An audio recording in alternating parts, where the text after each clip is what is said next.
థియేటర్లలో ఆఖరి 18 నిమిషాలు పూనకాలకి గురవడానికి రెడీయా? నిజంగా సినిమా పట్ల, మార్షల్ ఆర్ట్స్ పట్ల, కళల పట్ల ఆయనకున్నటువంటి ప్రేమ, అంకిత భావం ఎంతటిదో మనకి ఏవి చూస్తే అర్థమవుతుంది. Hats off to you Pawan Kalyan sir. ఇటువంటి ఆనెస్ట్ వర్క్ని మా అందరికీ అందిస్తున్నందుకు థ్యాంక్ యూ సో మచ్. మరి ఈ ప్యాషన్ అనేది ఇప్పుడు మొదలైంది కాదు, అక్కడ అబ్బాయిగా ఉన్నప్పుడే మొదలైంది. అక్కడ నుంచి ఆయన చేసినటువంటి అద్భుతమైన ప్రయాణం, మీ అందరితో కలిసి పంచుకున్నటువంటి అద్భుతమైన ప్రయాణం మనందరికీ తెలిసిందే. అయితే పవన్ కళ్యాణ్ గారి ఎంత ఎదిగినా కూడా ఆయన గురువు ముందు శిష్యులే అని చెప్పాలి, విద్యార్థి అని చెప్పాలి. అటువంటి గురువు ఇవాళ ఇక్కడికి రావడం జరిగింది. సత్యానంద్ సార్కి ఒక్కసారి వేదిక పైకి గట్టిగా చప్పట్లతో వెల్కమ్ చెప్దాము. మనందరికీ తెలుసు పవన్ కళ్యాణ్ గారి నట జీవితంలో చాలా చాలా ముఖ్యమైనటువంటి వ్యక్తి సత్యానంద్ సార్. సో ఆయన శిక్షణలో పవన్ కళ్యాణ్ గారు మాత్రమే కాదు, మనకి ఇప్పటికే 164 మంది హీరోలని అందించారు, 12 మంది హీరోయిన్లని అందించారు, 6 కమీడియన్లు, 11 మంది ఫీమేల్ క్యారెక్టర్ ఆర్టిస్టులు, 63 మంది మేల్ క్యారెక్టర్ ఆర్టిస్టులు, అలాగే డైరెక్షన్లోకి 14 మందిని కూడా శిక్షణ చేసి సినిమా రంగానికి ఎంతో సేవలని అందించినటువంటి సత్యానంద్ సార్కి సాదరంగా, గౌరవంగా వేదికపైకి ఆహ్వానం పలుకుతున్నాము.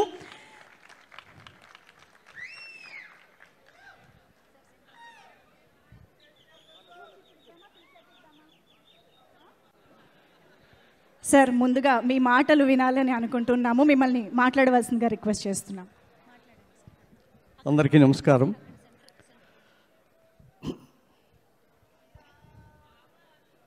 అది 1992 సంవత్సరం. సడన్గా నాకు చిరంజీవి గారి దగ్గర నుంచి ఒక కాల్ వచ్చింది.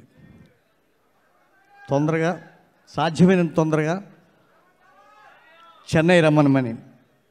చెన్నై వెళ్ళిన తర్వాత ఏం జరిగిందంటే, మన పవన్ కళ్యాణ్ గారిని మెగాస్టార్ చిరంజీవి గారు ఇలా పట్టుకొని, ఇదిగోటండి సత్యానంద్ గారు, ఇతను నా తమ్ముడు, నీ చేతుల్లో పెడుతున్నాను, మీరు ఇతన్ని ఆర్టిస్ట్గా తీర్చిదిద్దాలి అని నాకు అప్పచెప్పారు.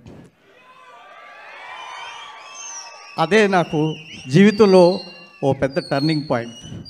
నేనేమవుతానో నాకే తెలియని అస్తవ్యస్తమైనటువంటి సమయంలో, కేవలం నాటకాలు మాత్రం వేసుకొని బ్రతికే సమయంలో నాకు ఒక వజ్రంలా ఈ పవర్ స్టార్ని తయారు చేసే అవకాశం లభించింది. ఆ రోజు నుంచి ఈ రోజు వరకు వెనక్కి తిరిగి చూడకుండా ఇవాల్టికి కూడా క్లాసులు చెప్పుతూనే ఉన్నాను. ఇంతమంది హీరోలు నా దగ్గర తయారవటం అనేది నా అదృష్టం కంటే కూడా అన్ని డిపార్ట్మెంట్స్ వారికి, ప్రతి ఒక్కరికి ఈ హరిహర వీరమలు చిత్రం అఖండ విజయం సాధిస్తుందని మేము ట్రైలర్ చూసినప్పుడే అనుకున్నాం. ఈ విషయం ఏం మాట్లాడారు. ఇలాంటి జోనర్లో మన పవర్ స్టార్ గారు నటించడం నిజంగా మనందరి అదృష్టం. I wish you all success Babu. I wish you great success. నాకు ఈ అవకాశాన్ని ఇచ్చినందుకు మీకు ఆజన్మాంతం రుణపడి ఉంటాను. Thank you very much. Thank you sir, thank you so much sir. మిమ్మల్ని వేదిక పైనే ఉండవలసిందిగా రిక్వెస్ట్ చేస్తున్నాం.